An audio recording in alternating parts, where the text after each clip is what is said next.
आदाब नाजरीन, मैं सनम एजाज और आप देख रहे हैं ग्राउंड रिपोर्ट। और ग्राउंड रिपोर्ट में शुरुआत हम लद्दाख के पहाड़ों से करते हुए बताते चलें कि कल 2 किलोमीटर के करीब बताया जाता है कि चीनी अफवाज वापस चली गई है। और चीनी अफवाज के वापस चले जाने के बाद यही बताया जाता है कि कुछ न कुछ ब्रेक थ्रू होने वाला है। शायद दुनिया एक बड़ी आलमी जंग से बच भी सकती है, क्योंकि वक़्त और हालात यही बताते हैं कि अगर इस वक्त 2 बड़े देश आपस में भिड़ गए तो एक बड़ी एटमी जंग, बड़ी आलमी जंग हो सकती है। और इस आलमी जंग में जहां पाकिस्तान चीन का साथ देगा, वह हिंदुस्तान को साथ अमेरिका का रहेगा। और अमेरिका से लेके जापान और कोरिया से लेके कनाडा, ये सब ममालिक जब हिंदुस्तान का साथ देंगे तो कहीं न कहीं चीन के साथ में नेपाल, तिब्बत, पाकिस्तान और उसके साथ साथ दूसरे कई ममालिक भी आ सकते हैं। और यूँ सारे मामलात एक साथ होते हुए दुनिया में एक नई आलमी जंग छिड़ भी सकती है। इधर फ़ौज भी तैयार है और फ़ौज ने जहां हिमाचल की पहाड़ियों पर अपने बंकर्स बना रखे हैं और चीन और हिमाचल में हिंदुस्तान की सरहद के मिलते हुए उन सभी इलाकों पर पूरी तरह से नज़र रखी हुई है। वहीं ये भी कहा जाता है कि चिकन पॉक्स पर भी पूरी तरह से नज़र है। और लद्दाख की पहाड़ियों पर जहाँ पहले ही फ़ौज के कई डिवीज़न भेजे जा चुके हैं, वहीं हवाई फ़ौज भी पूरी तरह से चौकस और नज़र रखे हुए है। और इस सारे के बीच में अब देखना यह है कि कहीं कहीं चीन और कोई चालबाजी न कर जाए, और उस चालबाजी के बाद क्या कुछ होगा ये वक्त बताएगा। लेकिन फ़िलहाल उम्मीद की किरण नज़र तो आ ही गई है। लेकिन इसी उम्मीद के बीच में एनकाउंटर कश्मीर में जारी है। जून के महीने में लगातार इनकाउंटर होते रहे, कोई दिन नहीं था कि इनकाउंटर नहीं हुआ। और जुलाई में भी कुछ सूरत यूँ ही है। 2 दिन की खामोशी इनकाउंटरों की, और उसके बाद आज भी इनकाउंटर। और यह आज इनकाउंटर साउथ कश्मीर यानी पुलवामा के गुस्सू के गाँव में हुआ। और सुबह सुबह खबर यही आई कि मिलिटेंटों की मौजूदगी और मौजूदगी के बाद इलाके में फोर्सेस का घेराव, और फोर्सेस के घेराव के दौरान गोलीबारी। इब्तदाई तौर पर ही बताया गया कि 1 मिलिटेंट मारा गया है, जबकि एक फ़ौजी भी इसमें मारा गया। ताहम 2 पुलिस एहलकारों के हवाले से बताया गया कि वो ज़ख्मी हुए हैं। एनकाउंटर से इलाके में तनाव, इलाके में सूरत कशीदा, और इसी कशीदा सूरत के दौरान फोर्सेस की इलाके में तैनाती और बड़े पैमाने पर तैनाती। लेकिन जहाँ एनकाउंटर की पहली खबर होती है, वहीं कोविड के हवाले से मौत की पहली खबर भी इन दिनों कश्मीर में आती जा रही है। और आज भी पहली खबर सुबह सुबह बांडीपुरा के सुंबल के इलाके से खबर आई कि एक खातून की मौत हुई कोविड की वजह से ही। और उस खातून को अपने इलाके में जब लाया गया तो वहाँ कोहराम बरपा हुआ, और मंजर की अक्कासी कुछ इस तरह से थी, लोग दूर दूर तक कहीं नज़र नहीं आ रहे थे। और वहाँ पे कफन दफन करने वाले वही लोग थे जो करते हैं, यानी सरकारी अहदेदारी। और यहाँ आखिरी सफ़र जो उसका हुआ वो उससे नहीं, उस तरीके से नहीं हुआ जिस तरीके से होना चाहिए था, जिस तरीके से होता था, जिस तरह से किया जाता था। और इस पर यहाँ की इंतज़ामिया से हमारे साथी ने बात भी की। 3 डेथ्स हो चुके हैं। पहले तो ओगमना विलेज की हो चुकी है, कल गुलाबदीजी विलेज की हो चुकी है एक डेथ, और आज लालपुरा गांव की एक डेथ, एक मसूरात की डेथ हो चुकी है। लोगों को क्या मैसेज देना चाहते हैं आप SOPs के हवाले से? लोगों से SOPs के उस हवाले से मैं एक ही मैसेज देना चाहता हूँ कि उनको एडमिनिस्ट्रेशन का साथ देना चाहिए। एडमिनिस्ट्रेशन का साथ देना है कि उनके साथ नहीं चलना है। जो गाइडलाइंस मिली है WHO की तरफ से, जो गाइडलाइंस मिली है उस पर हमें अमल करना चाहिए। ये सुंबल के इलाके में मौत और उसके बाद की अक्कासी, साफ जाहिर है कोविड का ख़तरा सर पे मंडला रहा है। और उसी कोविड के ख़तरे के बीच में आपको नाज़रीन बताएं कि कुछ हल्के अब भी बता रहे हैं कि सरकार को लॉकडाउन सख्ती से अमलाना चाहिए, लॉकडाउन की शुरुआत करनी चाहिए, क्योंकि वो कोई घंटा नहीं जब कोविड के हवाले से पॉजिटिव कोविड की खबर नहीं आती है। लेकिन अभी इंतज़ार है, देखना है सरकार इस सारे मामले को किस तरह से लेती है। लेकिन राजौरी में लॉकडाउन है, और आज लगातार 4था दिन था राजौरी में लॉकडाउन के हवाले से। और आपको नाज़रीन बताएं कि पुंछ के दुलारिया गांव में, पुंछ के लाइन ऑफ कंट्रोल के दुलारिया गांव में आज डोमिसाइल सर्टिफिकेट्स जब इजरा करनी थी तो वहां लॉकडाउन कहीं दूर दूर, फिजिकल डिस्टेंसिंग कहीं दूर दूर नज़र नहीं आ रही थी। और उस सारे मामलात के बाद में देखा यही गया कि लोगों से ही अपील की गई, इंतज़ामिया ने कोई कदम वहाँ पर नहीं उठाया था।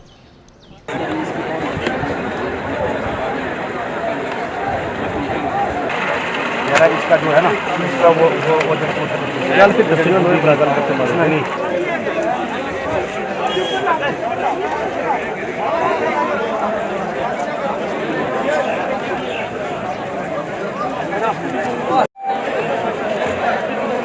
लिया है। नियाबत लेवल पे हम कैंप्स ऑर्गेनाइज कर रहे हैं डोमिसाइल सर्टिफिकेट्स इशू करने के लिए। आज यहाँ देहरादुनिया में हमने कैंप रखा है। सुबह से तकरीबन 450 डोमिसाइल सर्टिफिकेट्स इशू हो चुके हैं अभी तक, और शाम तक हम ये करेंगे जितना भी हमें हो सकेगा। इसी को फॉलो करते हुए परसों भी हमने कैंप रखा है एक शहीदारा में, और इसी तरीके से हफ्ते में 2 कैंप्स हम रखेंगे ताकि हम वहीं जाके पब्लिक डिलीवरी करें एट द डोर स्टेप। ये पुंछ के गांव की सूरत हाल, इंतजामिया का हाल अहवाल बयान करना इंतजामिया का। लेकिन सुंदरबनी में 4 दुकानदार पॉजिटिव हुए और पूरे इलाके में कोहराम बरपा हुआ है। और इस कोहराम के दौरान वहां फौज, सीआरपीएफ, पुलिस, कई लोग भी पॉजिटिव आने की खबरें, और इलाके में पूरी तरह से तनाव है। सुंदरबनी में तनाव, लेकिन राजौरी में इंतजामिया कहती है कि लॉकडाउन का 4था दिन, और जिला तरक्याती कमिश्नर ने हमारे साथी जमशेद मलिक से बात करते हुए बताया कि अभी को और भी देखना पड़ सकता है। एसओपी के तहत हमने जो है राजौरी को जो है बंद रखा है। अभी राजौरी अगले 3 दिन जो बंद रहेगी, क्योंकि आज से टेस्टिंग उनकी शुरू हो चुकी है। कुछ लोगों के टेस्ट आज करवाए जाएंगे और कुछ लोगों के टेस्ट कल करवाएंगे, कुछ के जो है परसों करवाए जाएंगे। जब रिपोर्ट्स आएंगी उसके बाद देखते हैं हम, रिपोर्ट्स के बाद ही कोई डिसीजन लिया जाएगा राजौरी के लॉकडाउन को एक्सटेंड करने की ज़रूरत है या खोला जाएगा। फिलहाल अगले 3 दिन जो है राजौरी बंद रहेगा। स्ट्रिक्ट लॉकडाउन है, किसी आदमी को बाहर आने की इजाज़त नहीं है। तमाम लोगों से यहाँ से अपील की जाती है कि अपने घरों में बैठें जब तक के लोगों के टेस्ट आते हैं। जैसे टेस्ट रिपोर्ट्स आएंगी, 90% रिपोर्ट्स अगर नेगेटिव आती हैं तो उसके बाद जो है कोई डिसीजन लिया जाएगा। फिलहाल ऐसा कोई डिसीजन नहीं है कि मार्केट को खोलना है या नहीं खोलना है। चलिए, ये राजौरी की सूरत हाल अहवाल राजौरी का। लेकिन कश्मीर के हाल अहवाल में कोविड बराबर, उस सारे के बीच में सरकारी सतह पे अमरनाथ यात्रा की भी तैयारियां की जा रही हैं। और रोहित कंसल का ट्वीट भी आया है। बड़े दिनों बाद रोहित कंसल का ट्वीट आया कि सरकार टूरिज्म सेक्टर को भी रिवाइव करने जा रही है। क्या कोविड में हो पाएगा, ये बड़ा सवाल। लेकिन मेरे साथी मीर हिलाल हांजूरी इस सारी खबर पर नजर रखे हुए थे, जानते हैं उनसे। हिलाल, आप बताइए, रोहित कंसल का ट्वीट और टूरिज्म को रिवाइव करना, क्या हालात हैं, क्या हो सकता है? जी बिल्कुल सनम, पहले तो इंदिया दिया गया था, इशारा दिया गया था कि वादी कश्मीर के अंदर अब टूरिज्म से रिलेटेड जो पार्क्स एंड गार्डन्स हैं वो खोल दी जाएंगी पब्लिक के लिए। लेकिन बिलाकर इस हवाले से अब सरकार फ्रंट फुट पे आ गई है और बाज़ात तौर पर ऐलान भी कर दिया है। यानी कल से ही अब वादी कश्मीर के अंदर तमाम तरह के जो बागात होंगे वो आम सयाहों के लिए खुल जाएंगे। हालांकि सरकार ने अभी तक ये नहीं कहा कि क्या इसमें जो नेशनल टूरिस्ट और जो फॉरेन टूरिस्ट क्या वो भी अलाउ होगा। इस हवाले से अभी कोई बात नहीं हुई है, उसके लिए शायद अलग से एडवाइजरी आ सकती है। लेकिन इतना ज़रूर है कि लोकल जो सयाह है उनके लिए कल से ही पार्क्स एंड गार्डन्स खोल दी जाएंगी। लेकिन वहाँ पर कुछ क्राइटेरिया, कुछ SOPs जो है वो फॉलो करने होंगे। यानी जिस तरह से मार्केट में जाने के लिए मास्क का लगाना बहुत ज़रूरी था और उसके साथ साथ सोशल डिस्टेंस को मेंटेन करना बहुत ज़रूरी था, वही 2 चीज़ें यहाँ पर भी रखी गई हैं। यानी किसी भी पार्क या किसी भी गार्डन में कोई भी शख्स या कोई भी विजिटर विदाउट मास्क जो है वो अलाउ नहीं होगा। और उसके साथ साथ जो एंट्री पॉइंट होगा वहाँ पर सैनिटाइज़र भी रखे जाएंगे, सैनिटाइज़र का इस्तेमाल करना होगा। इतना ही नहीं बल्कि थर्मल स्कैनर्स वहाँ पर रहेंगे गवर्नमेंट की जानब से। यानी जो भी कोई विजिटर आएगा उसका जो दर्जे हरारत है जिस्म का वो मापा जाएगा और उसके बाद ही उसको अलाउ किया जा सकता है। और पार्क के अंदर सोशल डिस्टेंस का मेंटेन होना काफ़ी ज़रूरी कहा गया है। लेकिन अब देखने वाली बात होगी, क्या ये SOPs की हालत भी कहीं वैसी ना हो जाएगी जैसे बाज़ारों में हम आजकल भीड़ देख रहे हैं विदाउट मास्क, और उसके साथ साथ सोशल डिस्टेंस कहीं पर नहीं है। और भी कई तरह की जो वायलेशंस है वो मार्केट्स में, गाड़ियों में देखी जा रही हैं। लेकिन सरकार बिल्कुल खामोश है। ऐसा लग रहा है कि सरकार की जानब से इस तरह का मुँह ये इस चीज़ को देख कर जो है लाया गया है कि वादी कश्मीर के साथ साथ पूरे जम्मू कश्मीर के अंदर जो लॉकडाउन हुआ है उससे इकोनॉमी काफ़ी डाउन हुई है। और एक रिसोर्सेज जो है इकोनॉमी को बेहतर बनाने के लिए या जो हम कहेंगे कि जो रेवेन्यू रिसोर्सेज है उसको पैदा करने के लिए इस तरह की चीज़ें हैं की गई है। तो इस तरह से सब लोग अब इस पर अपने अपने अंदाज से जो कुछ तनकीद भी करते हैं, कुछ लोग वेलकम भी करते हैं। क्योंकि जब पार्क्स और गार्डन्स को खोल दिया गया है, लोग ये भी पूछने लगे हैं तो फिर मजहबी मकामात पर आखिर पाबंदी कब तक रहेगी। चलिए, सरकार रिवाइव करने की मैं इकदामात उठाने जा रही है। मेरे साथी मीर हिलाल हांजूरी आपको बता रहे थे, लेकिन आपको नाज़रीन बताएं कि सरकार में रियासत के LG GC मरमू ने आज कश्मीर में सूरत हाल का जायज़ा लिया और किसानों के सूरत हाल का जायज़ा लेते उन्होंने जो पखवाड़ा है किसानों का उसका इजरा करने के अहकाम भी जारी दिए। श्रीनगर में अफसरान की काला सती मीटिंग भी GC मरमू ने बुलाई थी और इस मीटिंग के दौरान ज़मीनी खतखाल का जायज़ा भी लिया गया। ये GC मुर्मू का, लेकिन financial commissioner revenue Pawan Kotwal ने आज कोतवाली का दौरा किया, यानी फाइनेंशियल कमिश्नर के सब ऑफिस वगैरह का दौरा किया, सूरत हाल का जायज़ा लिया और अफसरान के साथ मीटिंग भी की। ये श्रीनगर में उनकी बात। लेकिन हम जब सियाहत की बात करते हैं तो सियाहत में एशिया में मीठे पानी की सबसे बड़ी झील वुलर को कहा जाता है और वुलर झील की हालत खस्ता पहले से। इसमें काम करने वाले, इसमें रहने वाले माहीगीर भी परेशान है। और माहीगीर परेशान क्यों नहीं होंगे? क्योंकि जहां कुछ लोगों ने झील वुलर को इंक्रोच कर रखा है, कुछ लोगों ने इसकी हालत बिगाड़ के रखी है, कुछ लोग ये भी कहते हैं कि सफाई सुथराई नहीं हो रही है और माहीगीर इन्हीं सभी मामलात को लेकर परेशानी के आलम से दो चार भी हैं।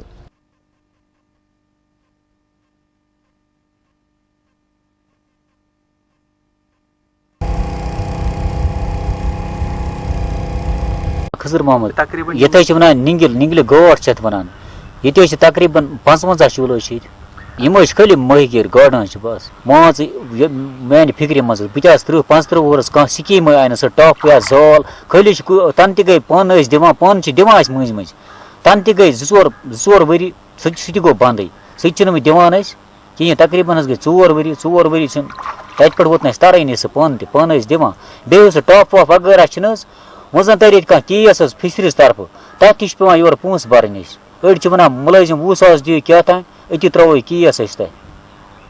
चलिए, सोपोर का नज़दीकी इलाका और बांडीपोरा और सोपोर के बीच में झील वुलर जो है उसकी सूरत हाल और वहाँ के माहीगीर परेशान। लेकिन नाजरीन बताएं कि सांबा का नाम आपने सुना होगा, ना सही सांबा का इलाका, लेकिन एक गब्बर सिंह की फिल्म में सांबा एक मशहूर किरदार था और वो सांबा का मशहूर किरदार लोगों को बड़ा परेशान करा था। और सांबा से भी आज कुछ ऐसी चीज़ आ ही रही थी जो कश्मीर के लोगों को परेशान कर रही थी। हम अपने नाज़रीन को बताएं कि कोविड के नाम पे, कोविड की सप्लाई के नाम पे ट्रक में मंशियात भरी हुई थी और ये ट्रक में मंशियात पंजाब से कश्मीर लाई जा रही थी।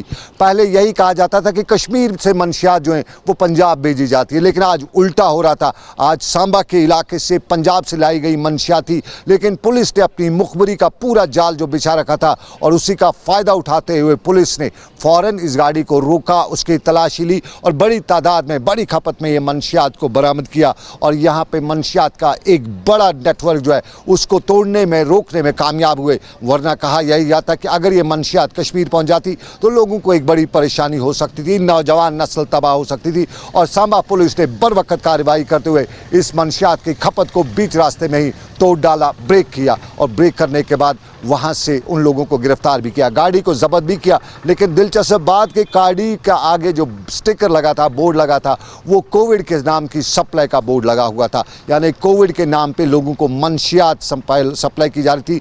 थोड़ा सा आपको याद दिलाना चाहेंगे, हंदवाड़ा में 100 करोड़ रुपए की हीरोइन भी पकड़ी गई थी। उस हवाले से आज भी यही पूछा जा रहा है कि क्या किया। 2 ही लोग अभी तक गिरफ्तार हैं, बाकियों का क्या किया।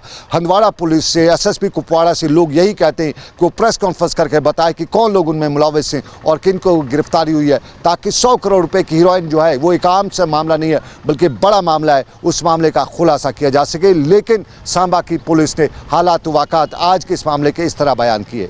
एक जॉइंट नाका लगाया हुआ था थाना फिक्स बुधवार और दूसरी पार्टी के साथ में थी, तो दवाना नाका एक ट्रक जो कि पंजाब की तरफ से श्रीनगर के लिए आ रहा था, जिसका नंबर PV 10EH 5212 था, को नाका पार्टी ने रोका और रोककर उस पर शक होने पर उसको चेक किया गया। तो चेक करने पर उसमें 48 बॉक्सेस जो है वो कोरेक्स के, जिसमें कुल 5760 बॉटल्स कोरेक्स की और कैप्सूल प्रॉक्सीवाम जो कि नशे के लिए भी इस्तेमाल किए जाते हैं वो 38,160 क्वांटिटी में बरामद हुए।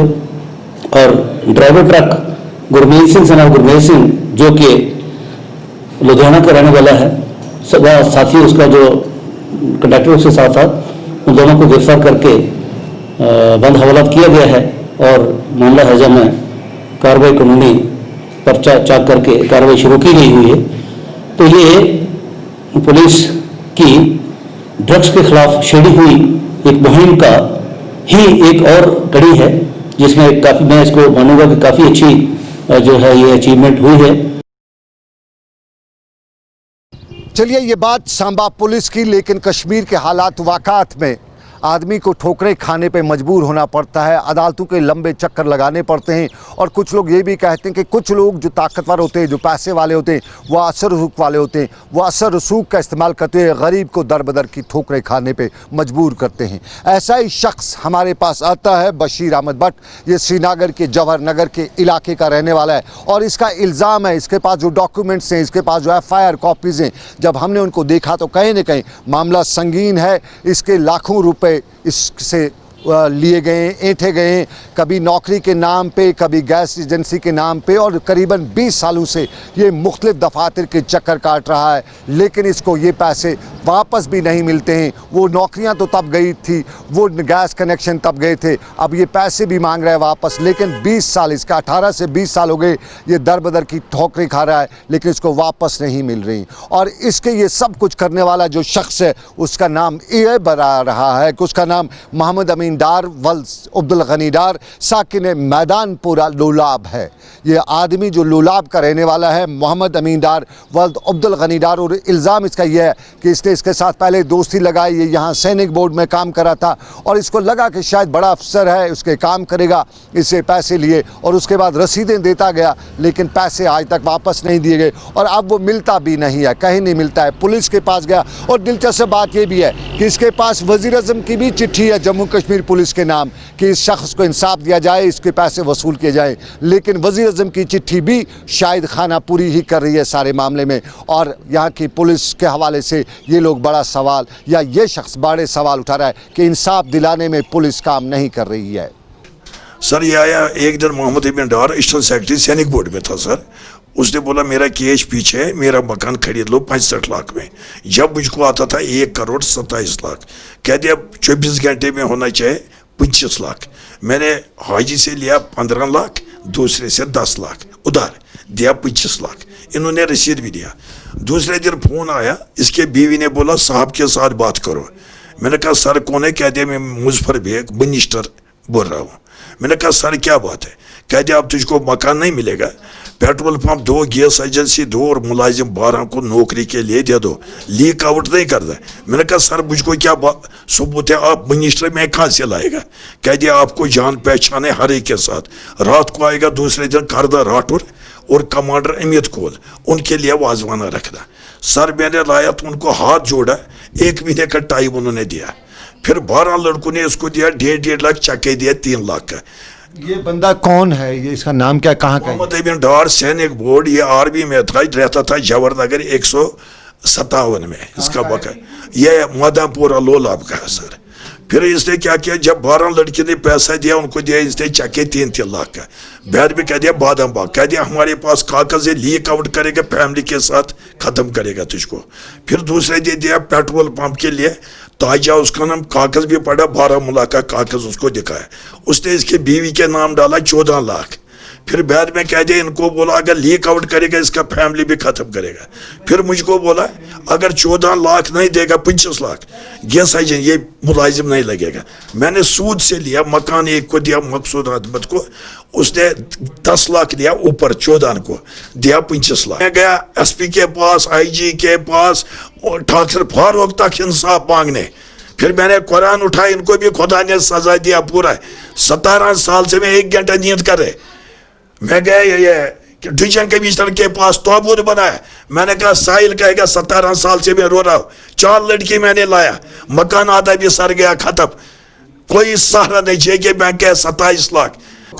इंसाफ, खुदा के वास्ते इंसाफ दे दो मुझको बस। चलिए, श्रीनगर का बशीर अहमद जवाहर नगर का इल्ज़ाम लगा रहा है कि कुपवाड़ा की वादी लोलाब का मोहम्मद अमीन डार वल्द अब्दुल गनी डार साकिन मैदानपुरा लोलाब पैसे इसके हेंट चुका है, ज़बरदस्ती के नाम पे कभी बंदूक रख के, कभी अफसरी दिखा के, और इसको बहुत ज़्यादा उसने परेशान कर रखा है।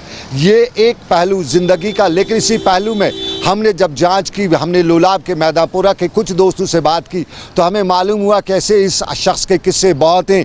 मोहम्मद अमीन डार जो है शख्स है, इसके तो बहुत से लोग वहाँ आते जाते रहते हैं, कहा यही जाता है। उस पर इल्ज़ाम वहाँ के मुकामी लोगों ने बताया कि वो छुपा रहता है, मिलता किसी से नहीं है, हाँ दिखावे के लिए आगे बाई रखा है, और बाई भी कहता है कि कोई वो यहाँ नहीं आता है। लेकिन कहा यही वहाँ पे लोलाब में जो मेरे सोर्सेज हैं या मैदानपुरा में जो लोग जिनसे मेरी बात हुई, उनका यही कहना था कि बहुत से लोग इसको रोज़ आते रहते, इसके घर के चक्कर काटते रहते, लेकिन पुलिस उस पर कोई कार्रवाई नहीं करती है। और यहाँ पे सुंबल की बात भी आपको करें, सुंबल में FCI का डिपो है, वहाँ पे ड्राइवरों को परेशान किया जाता है। उन ड्राइवरों को जो वहाँ पे राशन लाते हैं, कश्मीर के लिए सप्लाई लाते हैं, लेकिन यहाँ पे अनलोडिंग के लिए, लोडिंग के लिए उन्हें परेशान किया जाता है, और तकाजे ड्राइवरों के बकौल रिश्वत के किए जाते हैं। ज़रा सुनिए वहाँ पे वो लोग ड्राइवर क्या कहते हैं जो मुल्क की मुख्तलिफ रियासतों से यहाँ बड़ी मुश्किल से राशन लाते हैं, लेकिन उसके बाद उन्हें किस तरह सताया जाता है। ज़रा आप भी सुनिए। 10-10 दिन हो गया, 12-12 दिन हो गया गाड़ी खड़ी को, हमारी गाड़ी खाली होनी चाहिए। जो लेबर का बनता है वो तो हम दे ही रहे हैं, जो ये एक्स्ट्रा 1800 रुपया लेते हैं ना तो उसका कोई रसीद देते हैं, ना हमारे को ये बताते हुए किस चीज का ले रहे हैं। आज तक ना तो इन्होंने बताया हमारे को। जेकर हम कुछ बोलते हैं तो बोलते हैं कि आपका माल छोड़ कर देंगे। जब से मतलब 5-6 महीने से हम लोग आ रहे हैं, जब का ये काम चल रहा है। मतलब 1800 एक्स्ट्रा, 1200 जो लेबर गाड़ी की बनती है, 1400-1200 वो तो हम दे ही रहे हैं, गाड़ी के हिसाब से देना पड़ता है लेबर को। लेबर का तो कोई रोला ही नहीं है हमारे साथ। चलिए सुंबल की बात, लेकिन शहर श्रीनगर के बटमालू इलाके के शेख दाऊद कॉलोनी का हाल अहवाल भी आपको दिखाई दे। ये शेख दाऊद कॉलोनी श्रीनगर के बटमालू, श्रीनगर के सिविल सेक्रेटरीट के बिल्कुल नज़दीक है। और शेख दाऊद कॉलोनी में ड्रेन जो है 2 साल पहले खोदी गई। वहाँ के लोगों का इल्ज़ाम है कि बड़ा वक्त हुआ ड्रेन खोदी गई, लेकिन अब उस ड्रेन को रिपेयर नहीं किया जाता है। और ये ड्रेन न सिर्फ इलाके के बच्चों के लिए, इलाके के लोगों के लिए बड़ा ख़तरा है, बल्कि लोगों को चलने फिरने में भी मुश्किलात का सामना करना पड़ता है। एक झलक वहाँ के लोगों की, वहाँ की ड्रेन की, आपकी नज़र।